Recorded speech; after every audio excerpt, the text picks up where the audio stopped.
la posibilidad de que encuentren con vida a su primo Antonio Macías, el colombiano del cual no se sabe nada luego del ataque de Hamás el pasado 7 de octubre en el festival de música cerca de la frontera entre Israel y Gaza. Según lo que sabemos hasta ahora, en Israel se encuentra Antonio, pero posiblemente como rehén.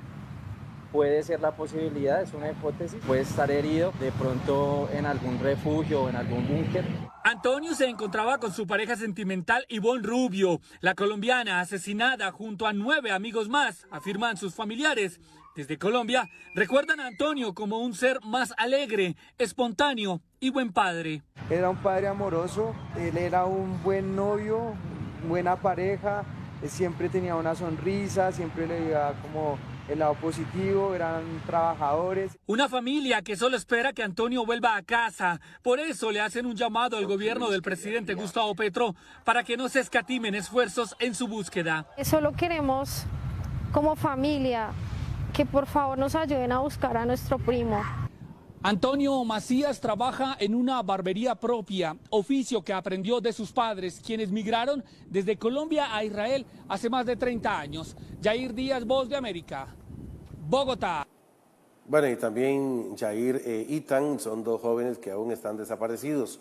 Su padre, la última vez que conversó con ellos, solo escuchó que estaban en una zona de peligro y que no podían seguir conversando. Desde ese momento no saben nada de ellos.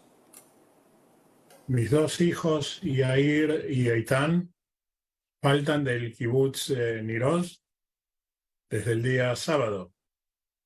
No tenemos contacto con ellos, no sabemos absolutamente nada de ellos, no tenemos ningún tipo de información ni extraoficial ni oficial.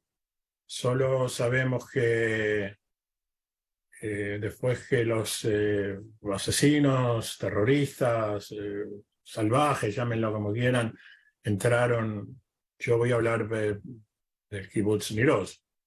Hicieron lo que hicieron, no se los tengo que contar, ellos se ocuparon de subirlo a las redes sociales.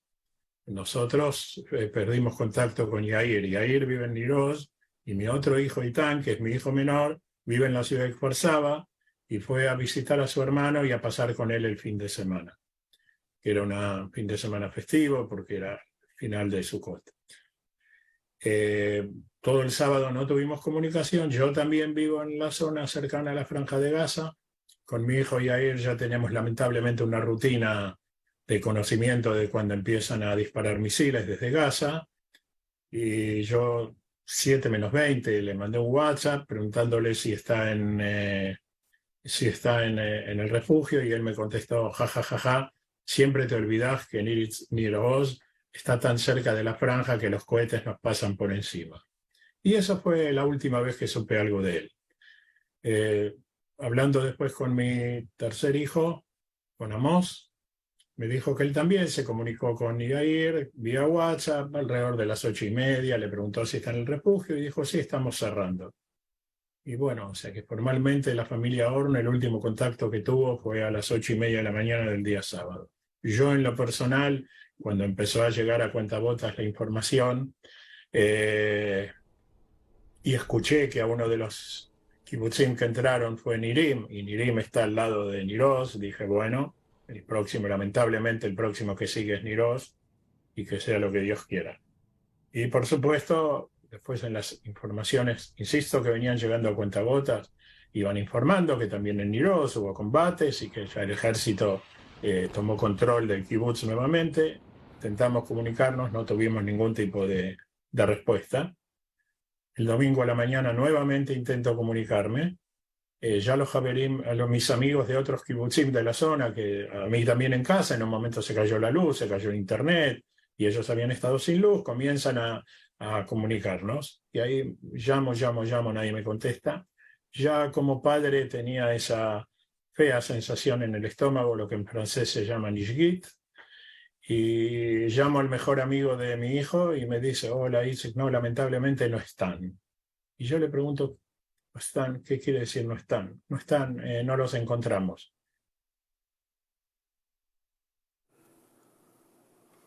Lior Hayat, el portavoz del Ministerio de Asuntos Exteriores de Israel, dio una actualización sobre los hechos que están ocurriendo en la zona israelí luego del ataque de Hamas. Estamos respondiendo enérgicamente a un ataque en curso contra Israel.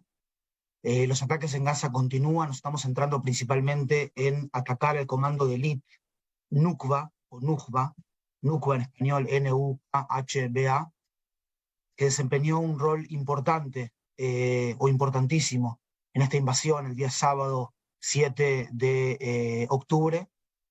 Según la información que obtuvimos a partir del interrogatorio de terroristas cautivos que hemos detenido aquí en Israel, en el marco de los combates con ellos, estamos hablando de que encontramos más de 1.200 cadáveres de terroristas del Hamas y otros grupos terroristas de la Franja de Gaza dentro de poblados civiles israelíes, dentro de espacios abiertos en los poblados israelíes, y hasta este momento seguimos combate cuerpo a cuerpo dentro de Israel. Algunos de estas células terroristas que aún están dentro de Israel, aún no está depurado de terroristas todo el espacio en la zona del sur de Israel. El día de ayer neutralizamos a 5 terroristas y en este momento hay combates mientras estamos hablando. Con respecto a la Franja de Gaza, estamos acorralando y vamos a atrapar a todos aquellos que estuvieron involucrados en la invasión y en la masacre. Para hacerlo estamos analizando con tecnología de reconocimiento facial los videos subidos a internet por distintas fuentes. Así identificamos a los terroristas involucrados en las masacres. Estos, como les decía, estamos hablando en este momento estamos en la fase final de la reparación de la valla de seguridad entre Israel y la Franja de Gaza. Tanques y tropas están en la zona para esa reparación y tenemos 35 batallones en la zona de la Franja de Gaza, prontos para ingresar en la franja en caso que el gobierno democrático de Israel, en un Estado de Derecho como lo es Israel, lo decida, y esta es la diferencia central que tenemos en este conflicto.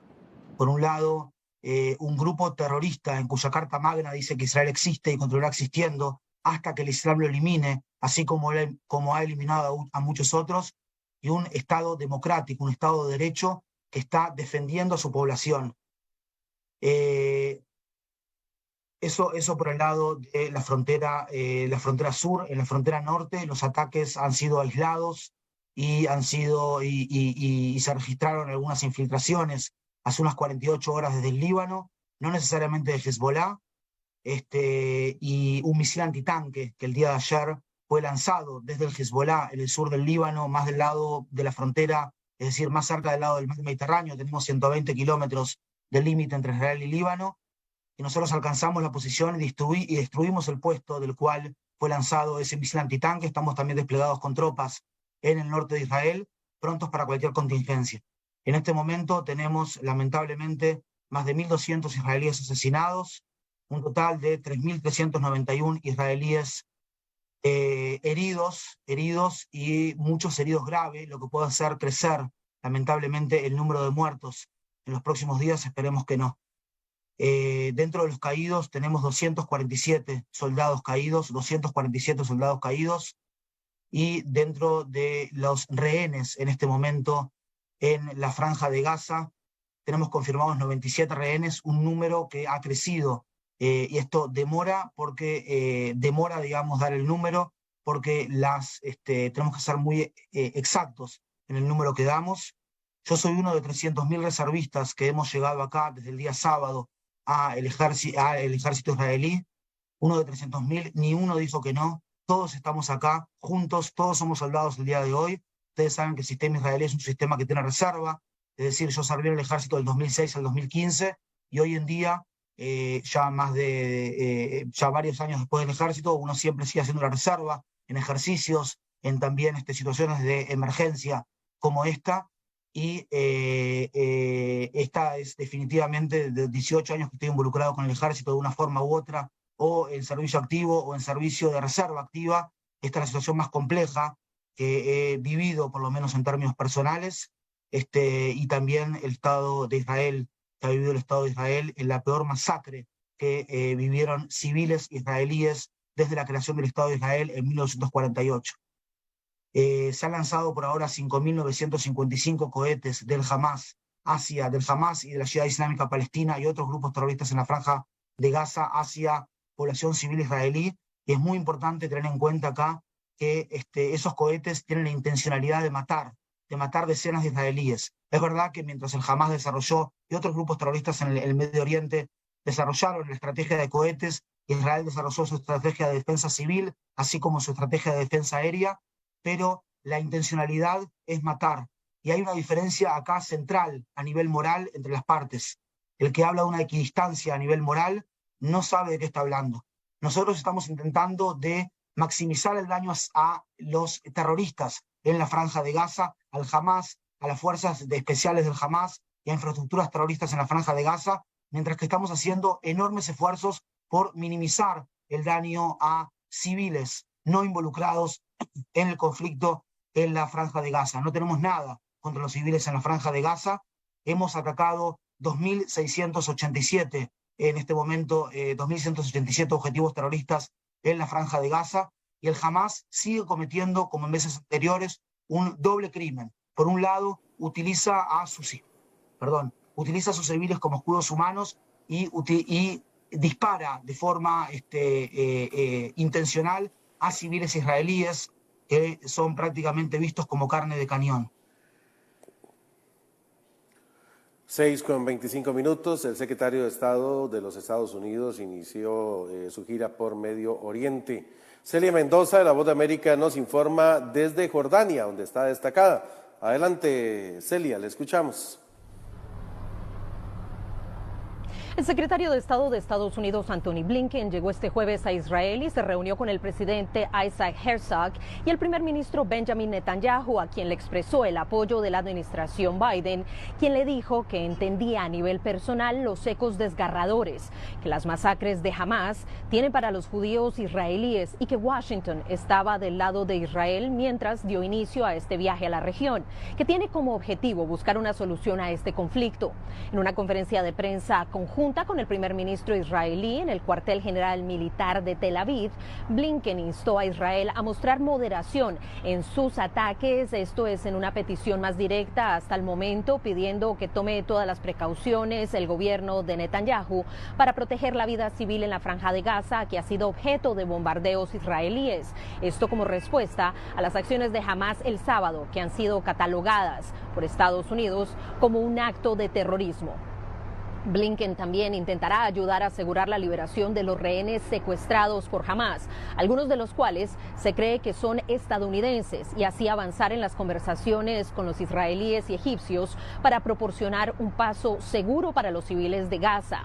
Esto mientras continúan los ataques y hay temor de una posible invasión terrestre de Israel.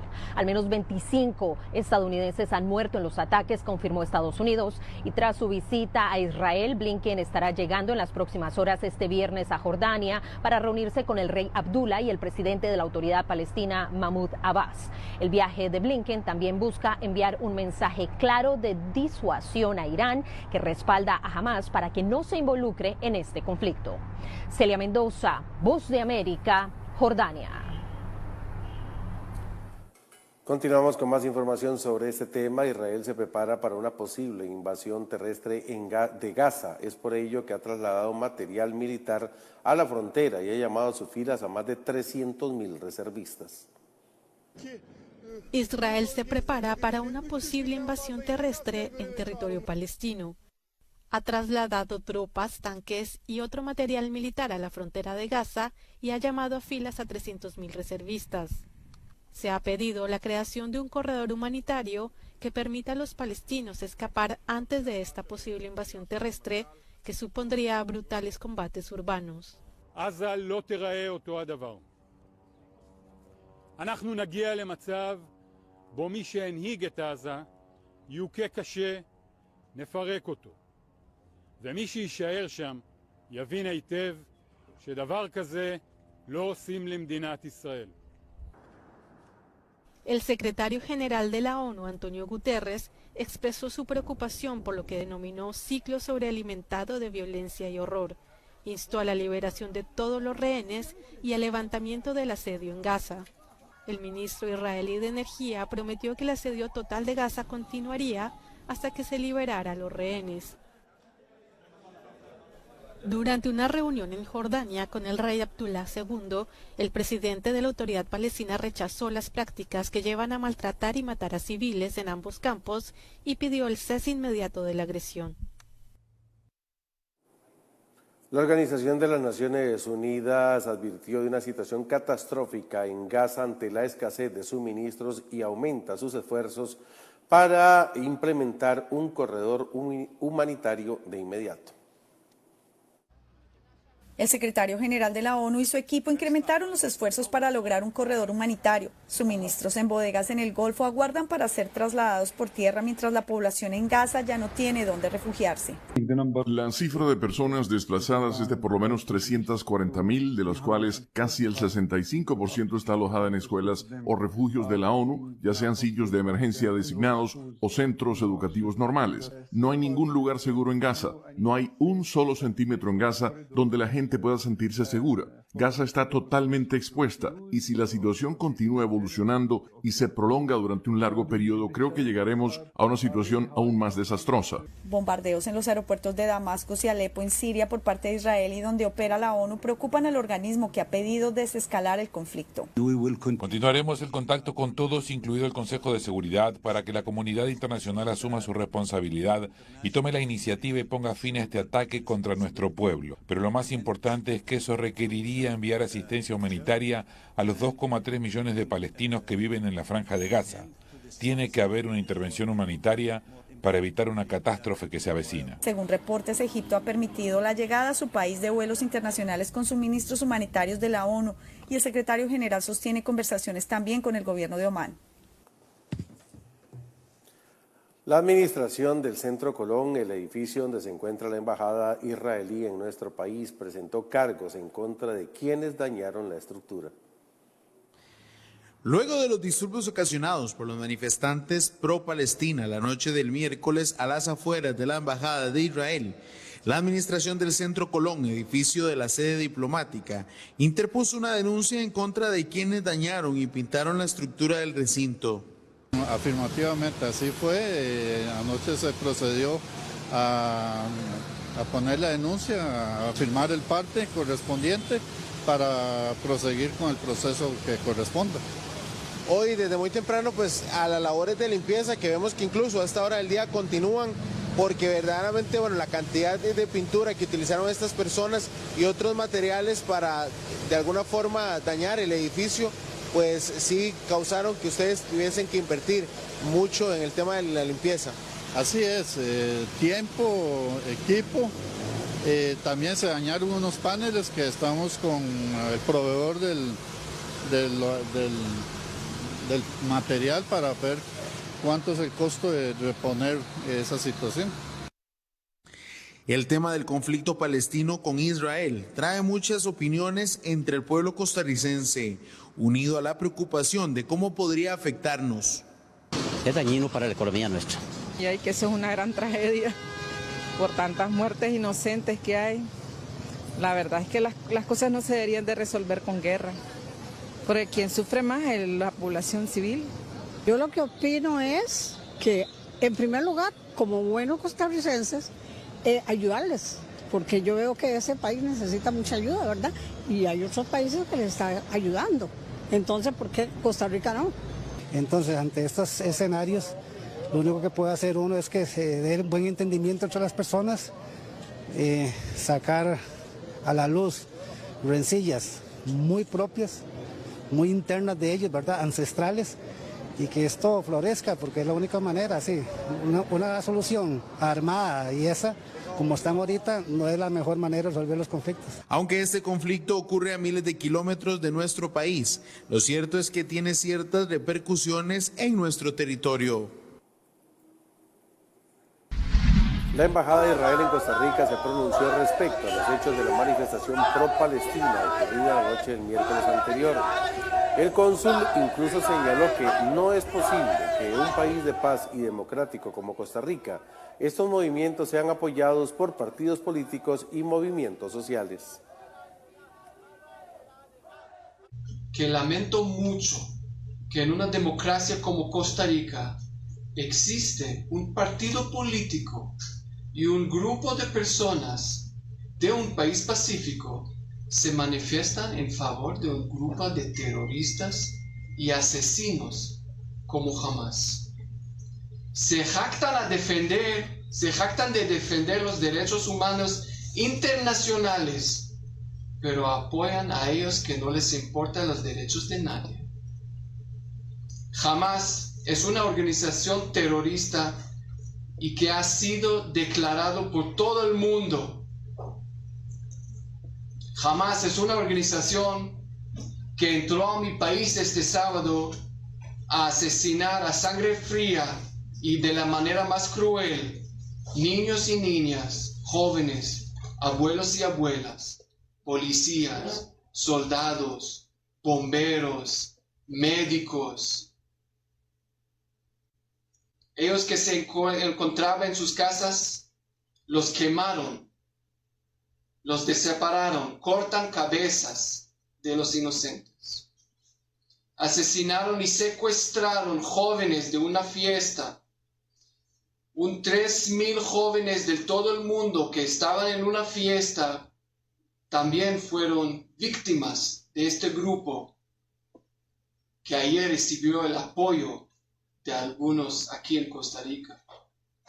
Aplaudir y apoyar a estos asesinos que actúan como los terroristas de ISIS, reversos, no tiene razonabilidad.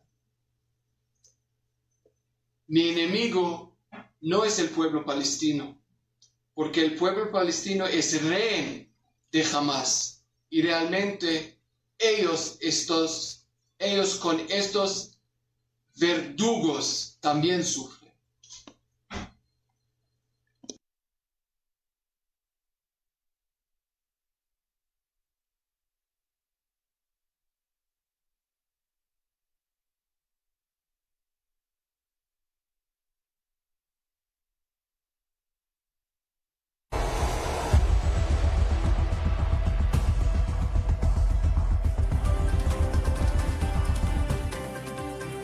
Con 36 minutos después de la pausa, 8 diputados denuncian a Luzmari Alpizar ante el Comité de Ética de Progreso Social. Camila por fin logró comprar su casa propia y en el cantón donde ahora vive puede reciclar gracias al proyecto que impulsa su municipalidad. Marco asistió con su abuelo Ricardo a la feria de empleo que se organizó en su cantón. Por sus pedacitos de Costa Rica, Camila, Marco y Ricardo votarán este 4 de febrero en las elecciones municipales 2024. Hágalo usted también. Vote por su pedacito de Costa Rica. Elecciones municipales 2024. Un mensaje del Tribunal Supremo de Elecciones. Estamos para presenciar el reto del año.